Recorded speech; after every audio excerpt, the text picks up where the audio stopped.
자, 안녕하세요. 이번 영상부터는 2단원 기권에 관련된 내용 영상 시작해 보도록 하겠습니다. 첫 번째 단원이죠. 기권의 구조와 특징 한번 살펴보도록 하겠습니다. 일단은 이제 두 가지 학습 목표죠. 기권의 층상 구조에 대해서 이야기를 해볼 거고요. 그리고 각 층의 특징에 대해서 설명을 해보도록 하겠습니다. 일단은 기권이라는 게 뭐냐? 여기 첫 번째 줄부터 보시면은 지구 표면을 둘러싸고 있는 공기의 층을 기권 또는 대기권이라고 한다 라고 이야기를 했고요.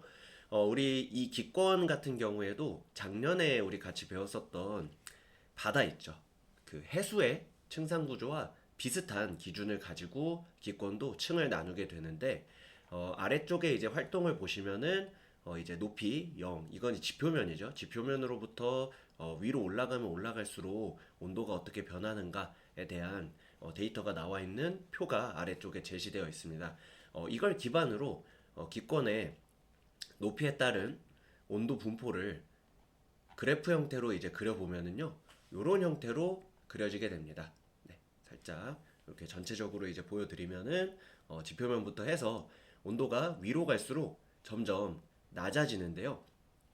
실제로 우리가 이제 이 지표에서 위로 올라갈수록 온도가 낮아지는 이유에 대해서 한번 이야기를 해보자면, 사실 지구가 따뜻하게 될 수 있는, 지구가 따뜻해질 수 있는 근본적인 원인은 여러분들 대부분 잘 알고 계시더라고요.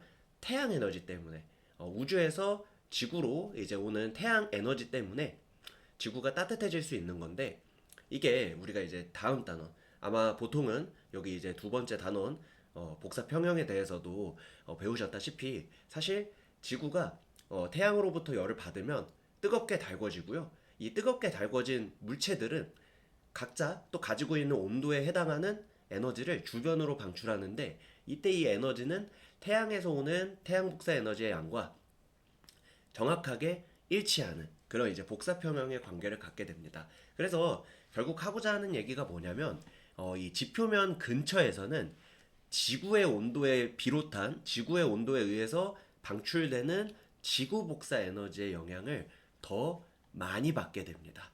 이런 거죠. 예를 들어서 여기 옆에다가 살짝 그려보면 이게 지구입니다. 이게 지구인데, 태양 복사 에너지가 이렇게 이제 지구로 들어오죠. 이게 뭐 1이라고 하는 에너지가 지구로 들어온다라고 했을 때, 지구도 마찬가지로 우주 공간으로 1이라고 하는 에너지를 방출하고 있습니다. 그러다 보니 지구 근처에, 지구 주변에는 아무래도 동일한 에너지가 오고 간다고 하더라도 훨씬 더 가까이 있는 지구에 방출되는 에너지에 영향을 더 많이 받게 됩니다. 그게 실제로 어디까지 영향을 더 많이 주게 되냐면, 여기 중간권까지 영향을 더 많이 주게 됩니다. 그래서 보시다시피 온도가 위로 갈수록 낮아지는 모습, 그리고 중간권도 위로 갈수록 낮아지는 모습을 보여주고 있죠. 보시다시피 이 대륙권과 중간권은 이렇게 이제 온도가 낮아지는 그런 모습, 지구 복사 에너지의 영향 때문에 위로 갈수록 지구에서 멀어지니까 온도가 점점 낮아진다라고 볼 수가 있겠습니다. 근데 다만 성층권에서 바뀌죠. 성층권에서 이렇게 이제 온도의 분포가 다시 올라가는 분포를 보이는데, 그것은 바로 이 오존층 때문입니다. 이 오존층이 태양 복사 에너지가 들어오는 것들 중에서 자외선을 일부 흡수하게 됩니다. 이 흡수하고 나면 오존도 물질이고, 그 자외선을 흡수하면 이것도 결국에 에너지이기 때문에 이 오존층이 뜨겁게 달궈지죠. 그럼 거기서 끝나는 게 아니라 아까 전에 이야기했던 복사평형이 이 오존층에서도 똑같이 일어나게 되는 거죠. 그래서 자외선 에너지를 흡수하게 되면 주변으로 이렇게 이제 열을 방출하게 되는데요. 그러다 보니 이 오존층의 뜨거운 열에 의해서 이 성층권 두 번째 층은 온도가 이렇게 거꾸로 올라가는 그런 이제 모습을 보여주게 됩니다. 그것이 바로 이제 이 50km 정도까지 온도가 올라가다가, 여기서부터 다시 오존층의 그 열기의 영향에 벗어나게 되면서 어떻게 보면 정상적인 상황으로 다시 돌아가는 거죠. 중간권에서는 이렇게 온도가 떨어지고요. 마지막으로 열권에서는 여기서부터는 지구의 에너지보다는 태양과 좀 더 가까워지는 영향을 더 많이 받아서 태양 복사 에너지의 영향을 받아 위로 갈수록 태양과 가까워지니까 따뜻해지는, 온도가 올라가는 그런 이제 모습을 보여주게 됩니다. 자, 그래서 이렇게 말씀을 드릴 수가 있었고요. 이 대륙권 같은 경우에 특이사항은요, 이 아래쪽에 따뜻한 공기가 이렇게 존재하고요. 위쪽으로 차가운 공기가 이렇게 존재합니다. 차가운 공기가 존재하는데, 그러다 보니까 우리 이거 작년에 대류 현상 이야기할 때 배웠는데, 따뜻한 공기는 상대적으로 밀도가 작기 때문에 위로 뜨려고 하는 성질이 있고요. 상대적으로 차가운 공기는 따뜻한 공기에서 비해서 밀도가 커서 아래로 가라앉으려고 합니다. 그래서 이 대륙권과 그리고 중간권은 같은 이제 모습을 보여주기 때문에 대류가 일어나게 되는 거고요. 그리고 성층권 같은 경우에는 반대죠. 여기는 따뜻한 공기가 위에 있고 차가운 공기가 아래쪽에 있으니까 성층권에서는 대류가 일어나지 않습니다. 이런 식으로 여러분들 층에 대해서 전반적으로 좀 중요한 내용을 설명을 드렸고요. 교과서 보시면서 여기 설명 나와 있는 거 보시면서 내용 마무리해 보도록 하겠습니다. 일단 대륙권은 지표면으로부터 높이 약 11km 정도까지의 층입니다. 그리고 기권에 있는 대부분의 공기가 2층에 모여 있는데 대략 한 80% 정도의 기체가 여기 모여 있다라고 이야기를 합니다. 자, 그다음에 대륙권에서는 위로 올라갈수록 기온이 낮아지죠. 요거 이제 또 중요하게 되고요. 이것은 지표면에서 방출되는 에너지가 위로 갈수록 적게 도달한다.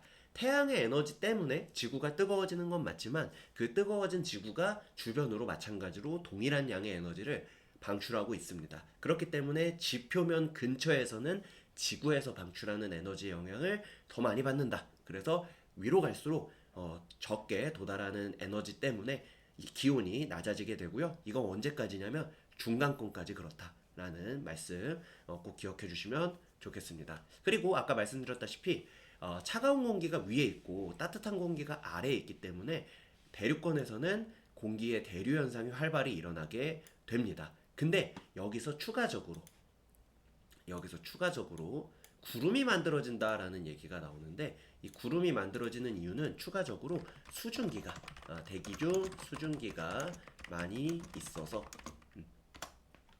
이 말을 끼워줘야 될 것 같습니다. 그래서 대류 현상만 일어난다고 구름이 만들어지진 못하고요. 대기 중에 수증기가 있게 되면은 이 아래쪽에 있는 수증기가 위로 올라가서 구름을 형성을 하게 됩니다. 이 구름이 만들어지는 원리는 뒤에 단원에서 우리가 학습을 하게 될 텐데, 아마 이 영상을 보면서 시험 공부를 하고 있는 상황에서는 대부분 또 배우셨을 테니까, 그래서 수증기가 있어야 구름이 만들어진다라는 거. 그래서 이 대륙권에서는 기상현상이 나타난다라고 얘기를 해주고 있습니다.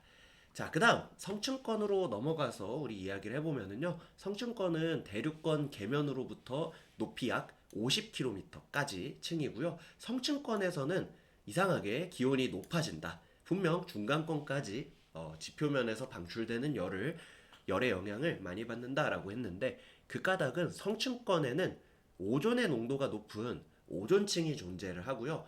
태양의 자외선을 흡수, 그리고 이 흡수만 한다고 해서 끝나는 게 아니라 다시 재방출을 합니다. 여기다가 좀 써주도록 할게요. 자외선을 흡수한 오존층이 다시 열을 방출합니다. 그렇기 때문에 위로 갈수록 온도가 올라간다라고 되어 있고요. 그런 이유로 대류가 일어나지 않고요. 차가운 공기가 아래쪽에 있고 밀도가 작은 따뜻한 공기가 위에 있기 때문에 안정적인 층입니다. 그래서 성층권의 하부는 장거리 비행기의 항로, 비행기가 날아다니는 항로로 이용이 된다라는 거. 그래서 비행기 타보신 친구들은 이런 이제 경험이 있으실 텐데, 보통 이 사진처럼 구름 위를 날아다니죠. 우리가 이제 창밖을 한참 날아다니는 비행기를 볼 때 창밖에 보시면은 구름이 내 아래쪽에 이렇게 깔려 있는 모습을 볼 수가 있게 되는데, 아무튼 또 그런 경험 되짚어 보시면 되겠고요. 그렇지 않더라도 이렇게 이제 사진 보시면은 비행기 아래쪽으로 대륙권에 존재하는 구름들이 저렇게 이제 떠 있다라는 거 어느 정도 또 보이실 수 있을 겁니다. 자, 이렇게 되고요. 자, 그 다음 중간권으로 넘어가서 중간권은 높이 약 80km까지의 층이고요. 여기까지 지구 복사 에너지, 지표면에서 방출되는 에너지의 영향을 더 많이 받는 층이다. 그래서 위로 갈수록 기온이 낮아지기 때문에 이 중간권 계면, 그러니까 중간권과 열권의 경계면 부근에서 기권의 최저 기온 나타난다. 여기 뭐 한번 특징적으로 봐주시면 되겠고요. 중간권의 공기는 희박합니다.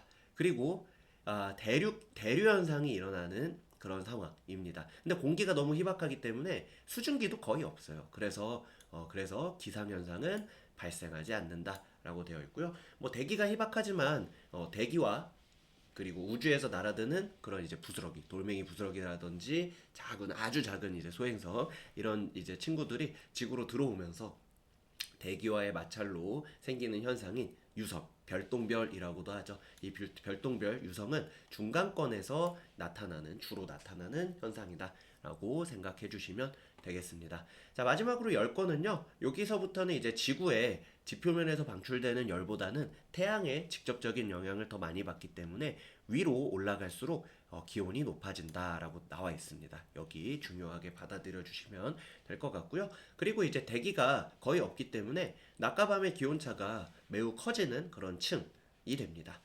그리고 고緯도 지역의 열권에서는 오로라가 나타나기도 한다. 이런 특징적인 내용들 잘 익혀주시고 알아주시면 되겠습니다. 자, 이렇게 해서 이제 우리 첫 번째 단원 마무리해 보도록 하겠습니다.